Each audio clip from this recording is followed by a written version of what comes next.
இங்கே திரளாக கூடியிருக்கிற என் உயிரின் உயிரான விடுதலை சிறுத்தைகள் உங்கள் அனைவருக்கும் என்னுடைய பரிவார்ந்த வணக்கத்தை தெரிவித்துக் கொள்கிறேன். களமாடி கொண்டிருக்கிறார். 30 நாட்கள் பயணம், ஊர்தி பயணம். ஈரோட்டில் தொடங்கினார். பகுத்தறிவு பகலவன் தந்தை பெரியார் பிறந்த ஈரோட்டில் தொடங்கி இன்றைக்கு தமிழர் தலைவர் அவர்கள் பிறந்த கடலூரிலே இந்த பயணத்தை முடித்திருக்கிறார். ஐயா அவர்களின் சொந்த ஊர் கடலூர். எதற்காக இந்த ஊர்தி பயணம்? இந்த பரப்புரை சமூக நீதியை பாதுகாப்பதற்காகவும் திராவிட எழுச்சிகரமான மாநாடு, சனாதன சக்திகளுக்கு சவுக்கடி கொடுக்கிற மாநாடு, சமூக நீதியை குழி தோண்டி புதைக்கலாம் என்று கனவு காணுகிற நமது கொள்கை பகைவர்களுக்கு எச்சரிக்கை விடுக்கிற மாநாடு. பிஜேபிக்கு RSS பின்னணியில் இருந்து இயங்குகிறது. ஆனால் அது மிகவும் ஆபத்தான கொள்கைகளை கொண்டு இயங்கிக் கொண்டிருக்கிறது. பின்னணியில் இருந்து இயங்கிக் கொண்டிருக்கிற ஒரு பேர் இயக்கம் தான் திராவிடர் கழகம். இன்றைக்கு நாமாக இருந்தாலும், திராவிட முன்னேற்ற கழகமாக இருந்தாலும், மேடையில் அமர்ந்திருக்கிற தலைவர் பெருமக்கள் யாராக இருந்தாலும், நாம் பேசுகிற சமூக நீதி கொள்கை என்பது திராவிடர் கழகத்தால் முன்மொழியப்பட்டு, திராவிடர் கழகத்தால் வளர்த்தெடுக்கப்பட்டு, திராவிடர் கழகத்தால் பாதுகாக்கப்பட்டு வருகிறது தமிழ் மண்ணை பொறுத்தவரையில் என்பதை யாரும் மறுத்துவிட முடியாது. இந்தியாவுக்கு வழிகாட்டக்கூடிய ஒரு மகத்தான கொள்கை இயக்கம்தான் திராவிடர் கழகம். பகுத்தறிவு பகலவன் தந்தை பெரியார் அவர்கள் தொடக்க காலத்திலே காங்கிரஸ் பேர் இயக்கத்தில் இணைந்து காந்தியடிகளை தனது கொள்கை ஆசானாக ஏற்றுக்கொண்டு அவர் கிழித்த கோட்டை தாண்டாத அளவுக்கு அவருடைய சீடனாக இருந்து தீவிரமாக பணியாற்றியவர். காந்தியடிகள் என்ன சொன்னாலும் அதை உடனே நடைமுறைப்படுத்த வேண்டும் என்கிற அளவுக்கு துடிப்பு மிக்க ஒரு தொண்டராக, காங்கிரஸ் கட்சியின் தொண்டராக தனது பொது வாழ்வை தொடங்கியவர்தான் தந்தை பெரியார். ஆனால் சமூகத்தில் நிலவுகிற சாதிய பாகுபாடுகள், ஆணாதிக்க போக்குகள், பெண்களுக்கு எதிரான ஒடுக்குமுறைகள், இவற்றையெல்லாம் கண்டு குமுறிய பெரியார் அவர்கள் அதனை அழித்தொழிக்க வேண்டும், சமத்துவத்தை இந்த மண்ணில் நிலைநாட்ட வேண்டும் என்பதற்காக தேர்தல் அரசியலை ஏற்காமல் முழு நேரம் மக்களை அரசியல் படுத்துகிற பணியிலே தன்னை ஈடுபடுத்திக் கொண்டவர்தான் தந்தை பெரியார். எல்லோருக்குமான கொள்கை ஆசானவர். நாம் இயக்கங்கள் வெவ்வேறாக இருக்கலாம். கம்யூனிஸ்ட் கட்சிகள், காங்கிரஸ் பேர் இயக்கம், விடுதலை சிறுத்தைகள் கட்சி, தமிழக வாழ்வுரிமை கட்சி, மனிதநேய மக்கள் கட்சி, இப்படி நாம் வெவ்வேறு பெயர்களில் இயங்கலாம். ஆனால் நாம் அனைவருக்கும் ஏற்புடைய சமூக நீதி கொள்கையை இந்த மண்ணில் விதைத்த பெருமை, இந்தியாவுக்கே வழிகாட்டிய பெருமை பகுத்தறிவு பகலவன் தந்தை பெரியாரை சாரும், அவர் நிறுவிய திராவிடர் கழகத்தை சாரும். பெரியார் காலமானார் என்றதும் திராவிடர் கழகம் ஒழிந்தது, இனி பகுத்தறிவு பிரச்சாரம் இருக்காது, இந்த மக்களின் மூட நம்பிக்கையை வைத்து நாம் இன்னும் பல தலைமுறைகள் கொட்டமடிக்கலாம் என்று சனாதன கும்பல் கனவு கண்டார்கள். ஆனால் திராவிடர் கழகத்தை எந்த கொம்பனாலும் வீழ்த்த முடியாது. அதை பாதுகாப்பதற்கு, அதை தொடர்ந்து வழிநடத்தி முன்னெடுத்துச் செல்வதற்கு இதோ ஒரு தலைமை என்று தோன்றியவர்தான் தமிழர் தலைவர், கடலூரை சார்ந்த மண்ணின் மைந்தர் நம்முடைய ஐயா ஆசிரியர். 1973 தந்தை பெரியார் காலமாகிவிட்டார். பல பத்தாண்டுகள் உருண்டோடிவிட்டன.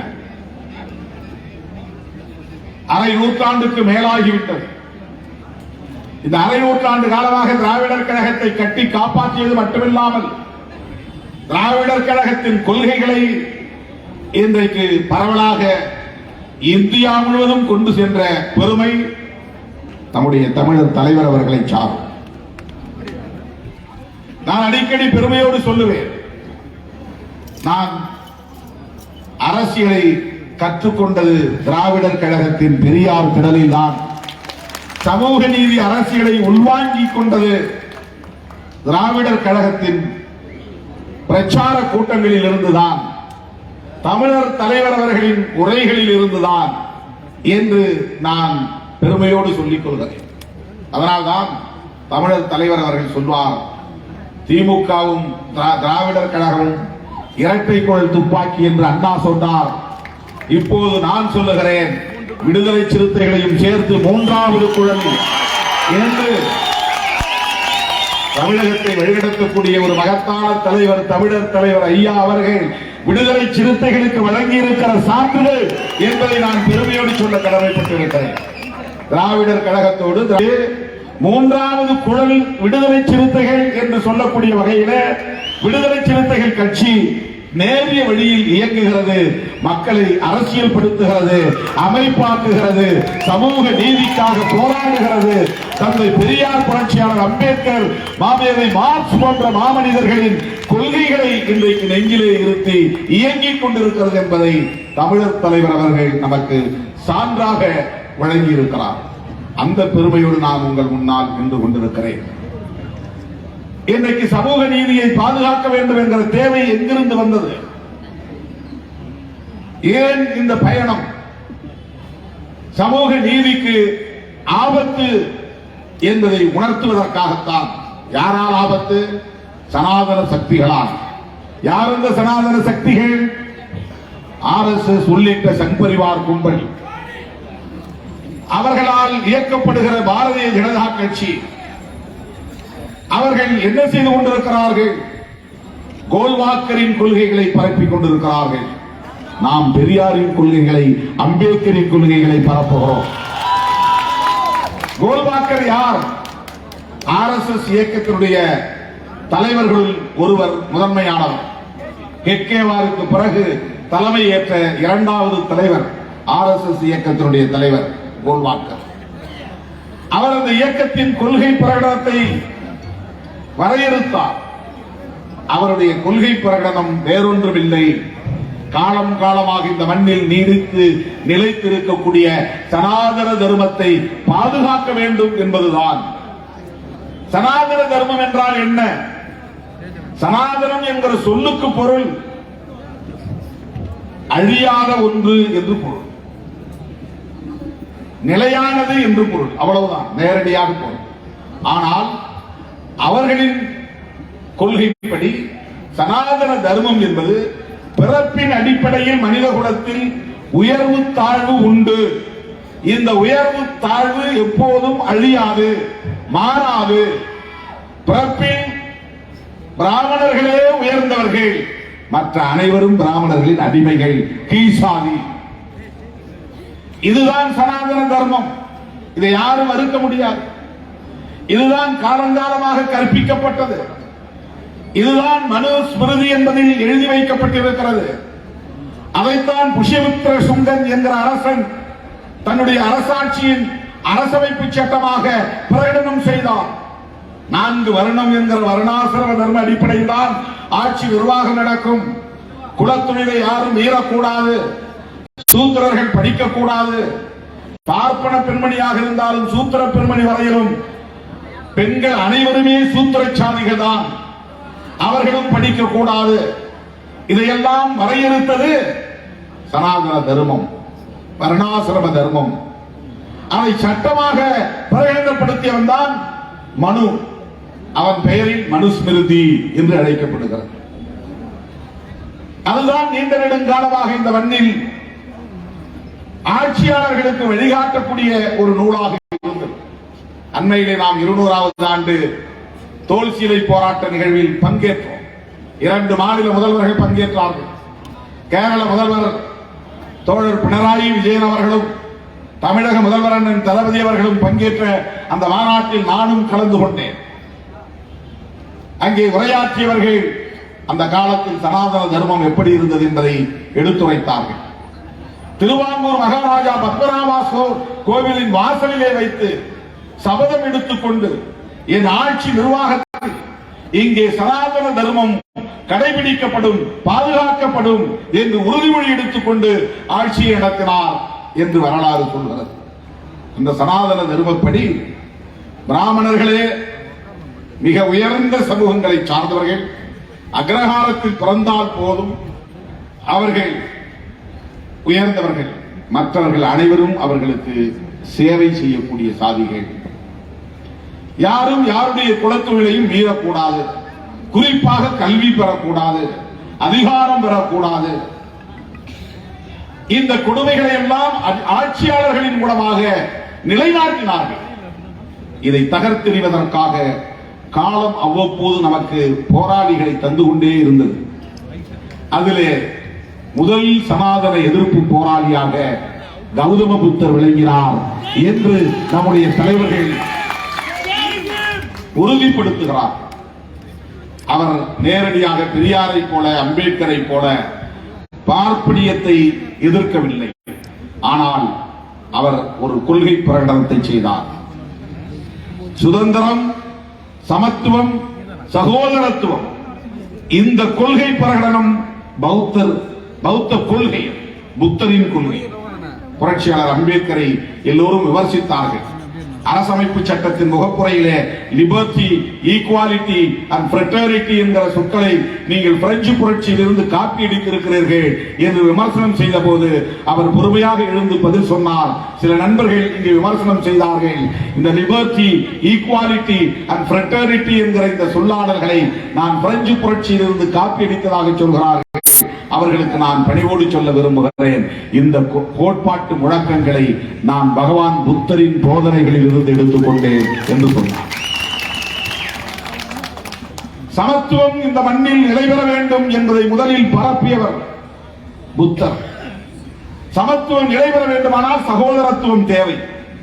சகோதரத்துவம் தேவை என்றால் சாதி ஒழிப்பு முக்கியமானது. சாதி ஒழிப்பு இல்லாமல் சகோதரத்துவம் வளராது. அரசியல் மேடைகளில் அண்ணன் தம்பி என்று நாம் கை குலுக்கிக் கொள்வோம். சமூகத்தில் அப்படி இல்லை, யதார்த்தம் இல்லை. எந்த சாதியில் ஒரு சாதியை அண்ணன் என்று உறவாட முடியவில்லை. ஒரு பார்ப்பனரை போய் ஒரு பார்ப்பனர் அல்லாதவர் அண்ணன் என்று உறவாட முடியுமா? தம்பி என்று உறவாட முடியுமா? இவ்வளவு பெரிய தடுப்பு சுவரை எது ஏற்படுத்தியது? சகோதரத்துவத்தை இங்கே மறுத்தது எது? தடுத்தது எது? அழித்தது எது? ஒழித்தது எது? சனாதன தர்மம். அதைத்தான் பெரியாரும் அம்பேத்கரும் பார்ப்பனியம் என்று அடையாளப்படுத்தினார்கள். சனாதன தர்மத்தின் இன்னொரு பெயர்தான் பார்ப்பனியம். பார்ப்பனர்களின் நலன்களுக்காக பார்ப்பனர்களால் உருவாக்கப்பட்டு, பார்ப்பனர்களால் பாதுகாக்கப்பட்டு, பார்ப்பனர்கள் பயனடைந்த ஒரு கோட்பாடு தான் பார்ப்பனியம். அதுதான் சனாதன தர்மம், அதுதான் வர்ணாசிரம தர்மம், அதுதான் பெண்களை அப்படியே 50% மக்கள் தொகையில் இருக்கிற 100 பேர் மக்கள் தொகை என்றால் 50 பேர் ஆண்கள், 50 பேர் பெண்கள். 130 கோடி பேர் இந்தியாவிலே மக்கள் தொகை என்றால் அதில் 65 கோடி பேர் பெண்கள், 65 கோடி பேர் ஆண்கள். இந்த 65 கோடி பெண்களும் சூத்திரர்கள். வர்ணாசிரம தர்மப்படி. அதுல பாப்பாத்தி எல்லாம் உசத்தி கிடையாது. வர்ணாசிரம தர்மப்படி அவர்கள் பார்ப்பன சமூகத்தை சார்ந்த பெண்மணியாக இருந்தாலும் அவர்களும் சூத்திர சாதியை சார்ந்தவர்கள் என்றுதான் சனாதன தர்மம் சொல்கிறது, வர்ணாசிரம தர்மம் சொல்கிறது, மனுஸ்மிருதி சொல்கிறது. ஒட்டுமொத்தமாக மக்கள் தொகையில் சரிபாதியை கல்வியற்றவர்களாக, அதிகாரமற்றவர்களாக, உரிமையற்றவர்களாக, பேச்சுரிமையற்றவர்களாக முடக்கி வைத்திருந்தது சமூகம். அதை தகர்த்தெறிவதற்கு அவ்வப்போது போராளிகள், புரட்சியாளர்கள் தோன்றினார்கள். மகாத்மா ஜோதிபா பூலே, கர்நாடகத்தில் பசவண்ணா, தமிழகத்தில் தந்தை பெரியார், மராட்டியத்தில் புரட்சியாளர் அம்பேத்கர், திருவாங்கூர் சமஸ்தானத்தில் ஐயா வைகுண்டர், கேரளாவிலே ஸ்ரீ நாராயண குரு, இவர்களெல்லாம் இந்த சனாதன தர்மத்தின் கொடுமைகளை மக்களிடத்திலே எடுத்துரைத்தார்கள், எதிர்த்தார்கள். ஐயா வைகுண்டரும் நாராயணகுருவும் பசவண்ணாவும் ஆன்மீக தளத்திலே போனார்கள். தந்தை பெரியாரும் புரட்சியாளர் அம்பேத்கர் அவர்களும் அரசியல் தளத்திலே கலாச்சார தளத்திலே நின்று போராடினார்கள். அதை தகர்த்தெறிந்துவிட்டு சகோதரத்துவத்தை நிலைநாட்டுவதற்கு ஒரு உத்தி கையாளப்பட்டது, கண்டறியப்பட்டது. அந்த உத்திதான் சமூக நீதி. அது ஒரு ஸ்ட்ராட்டஜி. கல்வியிலும் வேலை வாய்ப்பிலும் இந்த எளிய மக்களுக்கு, காலம் காலமாக கல்வி மறுக்கப்பட்ட மக்களுக்கு முன்னுரிமை தர வேண்டும் என்பதை நியாயப்படுத்துகிற, உறுதிப்படுத்துகிற ஒரு கோட்பாடு தான் சமூக நீதி. சமூக நீதி கோட்பாட்டின் அடிப்படையில் தான் இடஒதுக்கீடு இருக்கிறது, கல்வியிலும் வேலை வாய்ப்பிலும். சற்று சிந்தித்து பாருங்கள். பெரியாருக்கு முன்னால் எத்தனை எம்பிசி சமூகத்தை சார்ந்த இளைஞர்கள் மருத்துவர்களாக வந்தார்கள், பொறியாளர்களாக வந்தார்கள், பேராசிரியர்களாக வந்தார்கள், வழக்குரைஞர்களாக வந்தார்கள். இடஒதுக்கீட்டுக்கு பிறகுதான் ஷெட்யூல் காஸ்ட், ஷெட்யூல் டிரைப்ஸ் ஆகிய சமூகங்களுக்கு புரட்சியாளர் அம்பேத்கர் அவர்கள் அரசமைப்பு சட்டத்தின் மூலம் இடஒதுக்கீட்டை உறுதிப்படுத்திவிட்டார். ஓபிசி என்று அறியப்படுகிற பிற்படுத்தப்பட்ட சமூகத்தினருக்கான இடஒதுக்கீட்டை உறுதிப்படுத்த இயலவில்லை. அதற்கு தனியே ஒரு கமிஷன் போட வேண்டும் என்று கோரிக்கை விடுத்தார் புரட்சியாளர் அம்பேத்கர் அவர்கள். இந்த கமிஷன் அமைக்கப்படவில்லை. ஜவஹர்லால் நேரு அவர்களோடு முரண்பட்டு அவர் அமைச்சர் பதவியை உதறிவிட்டு வெளியே வருகிற போது சொன்ன 3 முக்கியமான காரணங்களும் ஓபிசி கமிஷன் அமைக்கப்படவில்லை என்பதும் ஒன்று. தி கோட் ஆஃப் இந்து பில் என்கிற இந்து சட்ட மசோதாவை விவாதத்திற்கு எடுத்துக் கொள்ளவில்லை என்பது, பிளானிங் கமிஷன் என்கிற திட்டக்குழுவில் என்னை உறுப்பினராக சேர்க்க அவர்கள் விரும்பவில்லை என்று 3 முக்கியமான காரணங்களை சொன்னார் புரட்சியாளர் அம்பேத்கர் அவர்கள். இந்த இந்து சட்ட மசோதா என்பது ஒரு புரட்சிகரமான சட்டம். அது மட்டும் விவாதிக்கப்பட்டு நிறைவேற்றப்பட்டிருந்தால் இந்த சனாதன கும்பலில் இன்றைக்கு எழுச்சி பெற்றிருக்க முடியாது. பெண்களுக்கு அனைத்து உரிமைகளையும் வழங்குகிற ஒரு சட்ட மசோதா, இந்து சமூகத்தை சார்ந்த பெண்கள் கல்வி பெறுவதற்கும் சொத்துரிமை பெறுவதற்குமான வாய்ப்பை உருவாக்குகிற சட்ட மசோதாவை புரட்சியாளர் அம்பேத்கர் வரையறுத்து கொடுத்தால் அது நிறைவேற்ற முடியாமல் போய்விட்டது. இது வேறு வரலாறு. சகோதரத்துவத்தை நிலைநாட்ட வேண்டுமானால், சமத்துவத்தை நிலைநாட்ட வேண்டுமானால் இந்த எளிய மக்கள் கல்வியும் வேலை வாய்ப்பும் பெற்று அதிகார வலிமை பெற வேண்டும். அதிகார வலிமை பெற வேண்டும். சாதி வெறியால் அதிகார வலிமை பெற முடியாது. மத வெறியால் அதிகார வலிமை பெற முடியாது. திருமாவளவன் ஏற்றுகிற கொடிக்கம்பத்தை அறுத்து போடுவதால் அதிகார வலிமையை பெற முடியாது. சுவர் விளம்பரத்தை அழிப்பதால் அதிகார வலிமை பெற முடியாது. கருப்பந்தாடுகளில் பதுங்கிக் கொண்டு கண்ணாடியை கண்டெடுத்து வீசுவதால் அதிகார வலிமையை பெற முடியாது. கல்வி கற்றால் தான் அதிகார வலிமையை பெற முடியும்.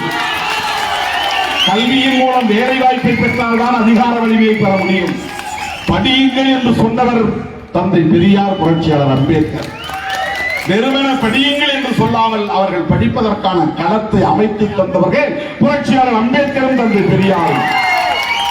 அது வெறும் பிச்சை என்கிற அடிப்படையில் வழங்கப்படக்கூடிய ஒன்றாக இருக்கக்கூடாது என்பதால் வரையறுக்கப்பட்ட கோட்பாடுதான் சமூக நீதி கோட்பாடு. அது ஒரு கான்செப்ட் அடிப்படையிலே வழங்கப்படுகிறது. அதை தகர்த்தெறிவதற்காகத்தான் சனாதன கும்பல் EWS என்கிற பெயரில் எக்கனாமிக்கலி வீக்கர் செக்ஷன், பொருளாதாரத்தை அளவுகோலாக கொண்டு முன்னேறிய சாதிகளுக்கு இடஒதுக்கீடு தருகிறார்கள். அவர்களின் நோக்கம் முன்னேறிய சாதிகளுக்கு இடஒதுக்கீடு தருவதல்ல, சோசியல் ஸ்டேட்டஸ் என்ற அடிப்படையில் வழங்கப்படுகிற சமூக நீதி கோட்பாட்டை தகர்ப்பதுதான். அதுதான் அவர்களின் நோக்கம். அதுதான் அவர்களின் நோக்கம். பெரியாருடைய கருத்துக்கு, அம்பேத்கருடைய கோட்பாட்டுக்கு எதிராக அவர்கள் தகர்த்திருக்கிற ஒரு செயல் திட்டம் அது.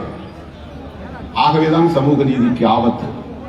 ஆகவேதான் தமிழர் தலைவர் ஐயா ஆசிரியர் அவர்கள் இன்றைக்கு நாடு தழுவிய பரப்புரையை 90 வயதில் மேற்கொண்டிருக்கிறார். இன்னொரு முறை மீண்டும் அவர்கள் ஆட்சிக்கு வருவார்களே ஆனால் சமூக நீதியை காப்பாற்ற முடியாது. சமூக நீதியை முன்மொழியக்கூடிய அரசமைப்பு சட்டத்தையும் காப்பாற்ற முடியாது. இந்த தேசத்தையும் யாராலும் காப்பாற்ற முடியாது.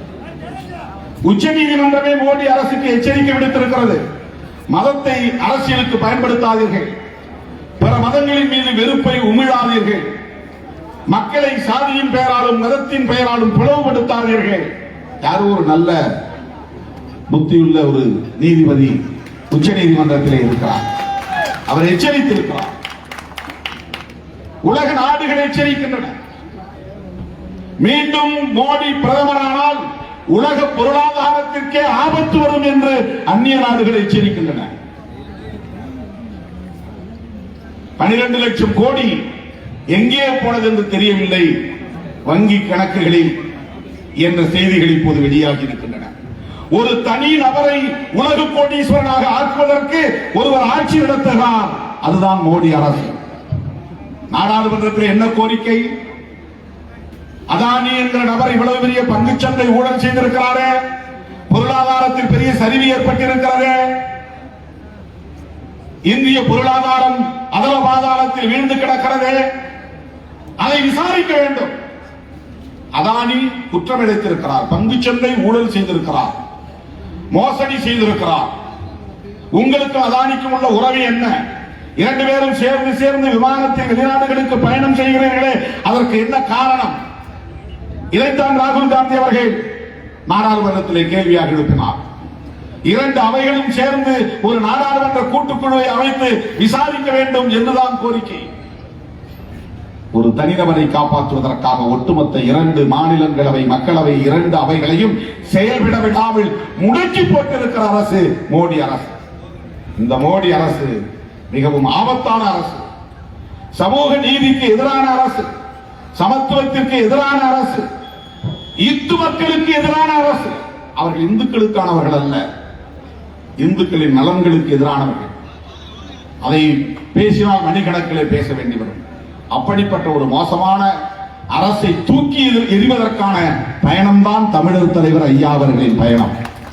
இது சமூக நீதி பாதுகாப்பு பயணம் என்றால் சங் பரிவார்களின் அரசை தூக்கி எறிவதற்கான பரப்புரை பயணம். அதை தூக்கி எறிந்தால்தான் சமூக நீதியை பாதுகாக்க முடியும். திராவிட மாடல் என்றால் சமூக நீதி மாடல் என்று பொருள். திராவிட மாடல் என்றால் சமத்துவத்திற்கான ஒரு முன்மாதிரியான ஆட்சி நிர்வாகத்தை வழங்குகிற அரசு என்று பொருள். பெரியார் வகுத்த பாதையில் அண்ணா கட்டி காத்த அரசியலை, கலைஞர் பேணி பாதுகாத்த கோட்பாட்டை இன்றைக்கு உயர்த்தி பிடித்து இந்தியாவுக்கே வழிகாட்டக்கூடிய ஒரு மகத்தான ஆட்சி நிர்வாகத்தை அண்ணன் தளபதி அவர்கள் வழங்கிக் கொண்டிருக்கிறார். ஆகவேதான் திராவிட முன்னேற்ற கழகத்தின் தலைமையிலான இந்த மதசார்பற்ற முற்போக்கு கூட்டணியை விடுதலை சிறுத்தைகள் தொடர்ந்து ஆதரிக்கிறது, உற்ற துணையாக இருக்கிறது. திமுக தலைவருக்கு துணையாக இருந்து சனாதன சக்திகளை வீழ்த்த வேண்டும் என்பதில் உறுதியாக இருக்கும். அகில இந்திய அளவில் காங்கிரஸோடு இணைந்து தேர்தலை சந்திக்க வேண்டும் என்பதை துணிச்சலாக முதலில் பிரகடனப்படுத்தியவர் தமிழக முதல்வர் அண்ணன் தளபதி அவர்கள். அப்படிப்பட்ட தெளிவும் துணிவும் அண்ணன் தளபதி அவர்களிடத்திலே இருப்பது இன்றைக்கு மிகப்பெரிய ஒரு பாதுகாப்பு. சமூக நீதியை பாதுகாப்பதற்காக ஐயா ஆசிரியர் அவர்கள் மேற்கொண்டிருக்கிற இந்த முயற்சிக்கு என்றென்றைக்கும் விடுதலை சிறுத்தைகள் உற்ற துணையாக இருப்போம். தேர்தல் அரசியலில் வெற்றி தோல்வி வரும் போகும். ஆனால் பெரியார் கண்ட கனவை நனவாக்குவதற்கு, புரட்சியாளர் அம்பேத்கர் கண்ட கனவை நனவாக்குவதற்கு என்றென்றைக்கும் விடுதலை சிறுத்தைகள் இதே வேகத்தோடு வீரியத்தோடு திராவிடர் கழகம் அமைக்கிற களங்களில் கைகோர்த்து களமாடும் என்பதை சொல்லி வாய்ப்புக்கு நன்றி கூறி விடைபெறுகிறேன். நன்றி, வணக்கம்.